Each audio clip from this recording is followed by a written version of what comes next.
煮白粥时看似简单，其实也是有诀窍的，切记不要直接下锅煮，牢记关键3点，出锅香浓粘稠，好喝又营养。大家好，我是小林。煮白粥听上去是很简单的，人人也都会做，就算是你之前没有下过厨，这道美食你也一定可以研究出来。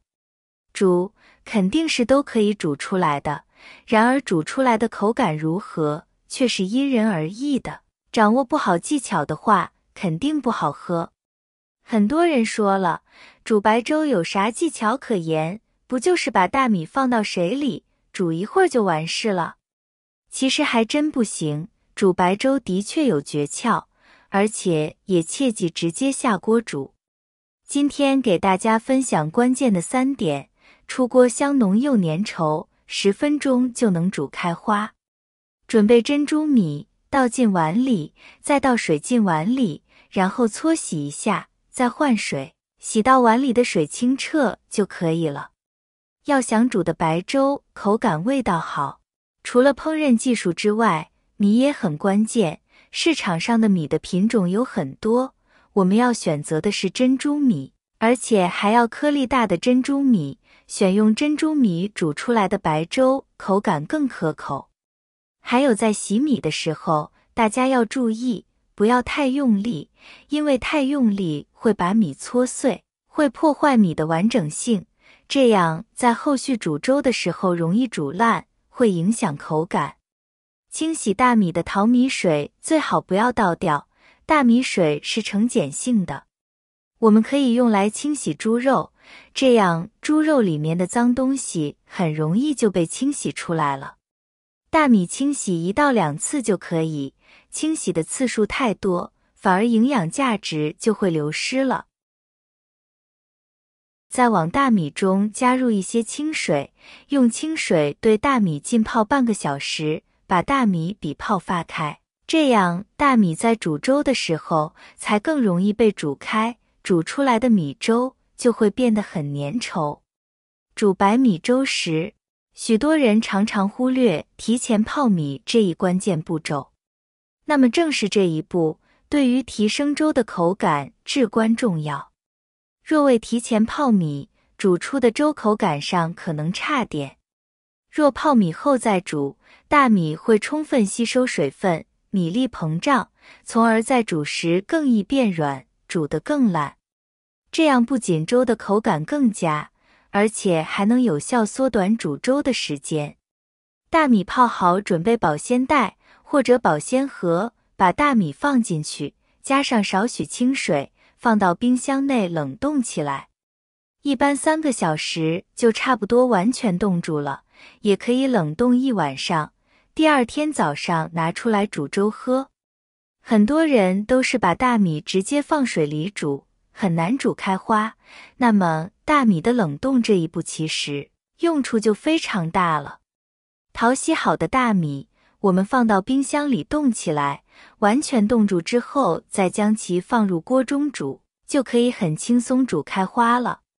锅中倒入适量的水，水和大米的比例在10:1左右即可，水一定要一次性加足，中间不要再加水，不然粥熬不浓稠。先开大火把水烧开，然后把冻好的大米下锅，熬大米粥的时候，一定要记得用热水下锅哦。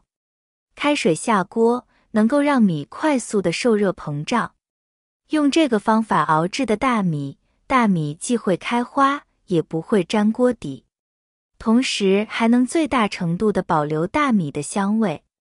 冷冻后的大米温度较低，而倒入开水里后突然遇到高温，利用热胀冷缩原理，大米会迅速吸热膨胀，就能快速煮开花，让大米里的淀粉、维生素等物质释放出来，大米粥才会更粘稠，味道也更香。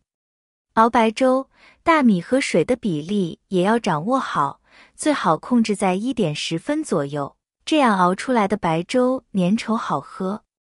还有要注意，熬白粥的水一定要一次性加足，中途加水的话会稀释米粥，就不浓稠了。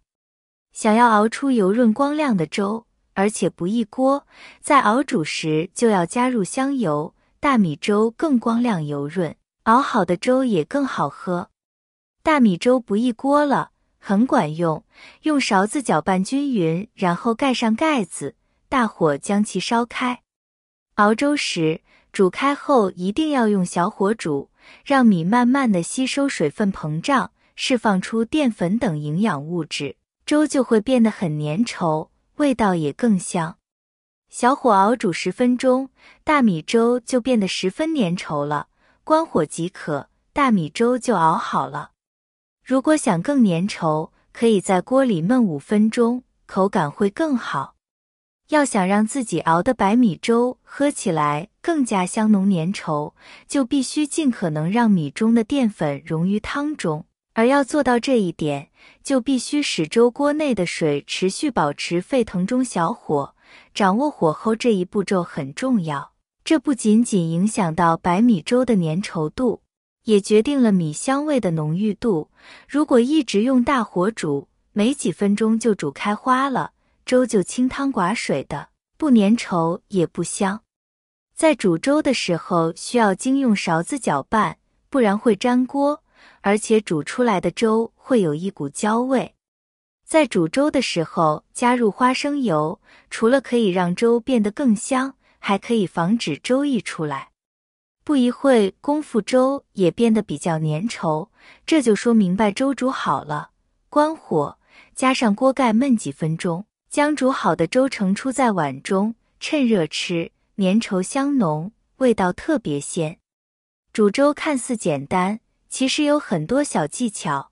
把米放冰箱冷冻室冻1晚的原理是，经过冷冻后的米，里面的组织已经被破坏，会产生蜂窝形状的孔，能够增加米的吸水力，这样米在遇到开水后会变得松散，米里面所含有的淀粉开始变得糊状，这样就能缩短煮粥的时间，煮出绵软的粥。把冻成冰的米很难解冻，我们可以放进装有热水的碗，不过这里注意要把米放进没水的碗里，再整个碗放进装有热水的碗。如果直接放进热水里，会影响粥的口感。如果米直接加水煮，只能把米煮熟，但口感、营养就差很多。无论用什么米煮粥，都不要直接加水煮。记住3个技巧，第一个是浸泡后冷冻，第二个是加香油，啥粥都变得香浓粘稠。第3中小火慢煮，掌握这几个小技巧，白粥也能香味十足。如果你认为煮白粥的这个做法还不错，欢迎将其收藏起来学习，或者是分享给更多需要的人。感谢大家的支持和鼓励，我们明天视频再见。